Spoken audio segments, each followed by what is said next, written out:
to the birthing suit maybe a week before my due date. That was my ideal. The bath would be run and I'd be dilated enough by the time I got there to get right in and start pushing. I'd be done in 5 pushes maximum. A girl can dream, right?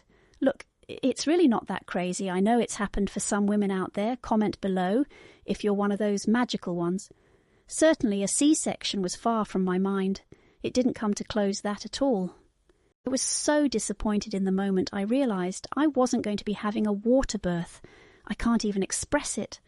I'd been having contractions for over a week. Every night from around 9 p.m. to around 6 a.m. the following day, I'd have intense pains in my lower back that had me writhing around in my bed and forcing me to creep out of bed so as not to disturb my husband. Paracetamol and ibuprofen did absolutely nothing for those pains. I was calling the midwives the first couple of nights and getting told to wait till the contractions were closer. I was told to go in on the second night for monitoring. They gave me a sweep because I was about 3 days past my due date by then. The horror! It was as painful as a contraction, if not worse, and yielded no result.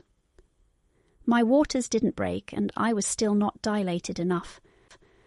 A doctor suggested we book in a C-section as I was overdue, and the baby could be in distress. However, she seemed perfectly happy in there. Her heartbeat, etc. Everything was fine. I declined. I was going to have that peaceful water birth in a dimly lit room with some jazz music playing. Fortunately, by the 3rd night, I'd clocked on that by the time they got close enough together, there'd be no point ringing the hospital because the pain would be stopping soon anyway. Dealing with the pain for so many hours and so many days left my lower back terribly sore throughout the day and forced me to spend my time in bed wondering when this baby was going to make her appearance. I was miserable. On that last night, they told me to go into the hospital again to monitor the baby. They wanted to make sure she wasn't in any distress as she was now a week overdue. Having resigned myself to possibly carrying her an extra 2 weeks by that point, I had decided it would be nice if she at least arrived on my sister's birthday, which was a whole 9 days after her due date. Again, the idea of a C-section never occurred to me. I went in and fortunately our bags were packed and living in the car by then. Sitting waiting to be hooked up to the monitors as usual, lo and behold, my waters broke. Problem was, though, it was clear that there was meconium. I was put on a drip to induce me and my contractions started to come faster. My waters also continued to break for a while longer, something I didn't know was possible. All my online research had me cautious of induction, as it is said to increase the risk of needing a C-section, but protesting didn't occur to me.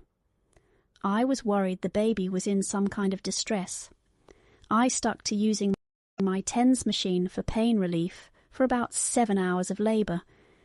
My midwife kept begging me to get an epidural, but I told her I could do without it. I no longer had any illusions of a water birth, although in some part of my mind I knew I'd heard her tell my husband it was still possible for me to have one.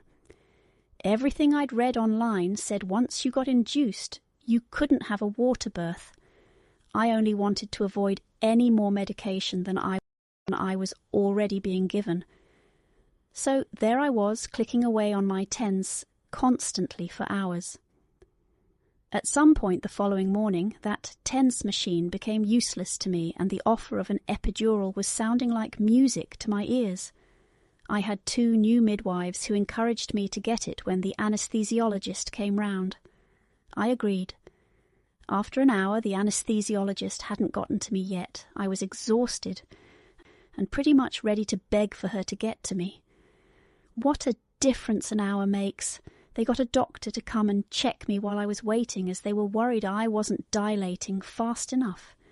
Indeed, I wasn't even 3 centimetres dilated, and he said he'd go off to do 1 C-section, and if I wasn't fully dilated when he was done, I would need to be rushed off for an emergency section.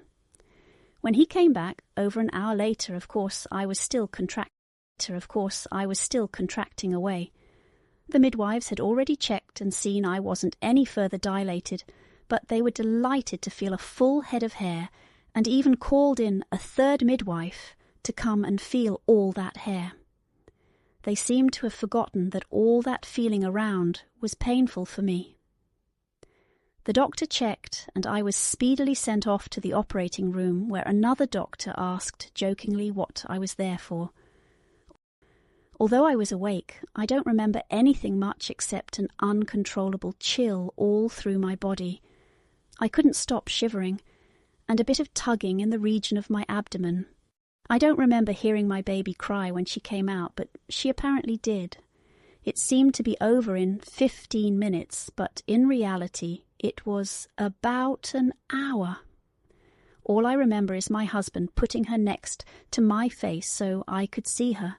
He got the chance to do skin to skin with her before he gave her to me to nurse, and she remained on me for hours after. Now, if you've managed to follow through for this long, thank you for listening. I'd appreciate a like for this video and also comment below if you related strongly to any aspect of my story so far. This is the end of part 1 of my emergency C-section story. Subscribe so you know when part 2 is up. Take care and be blessed.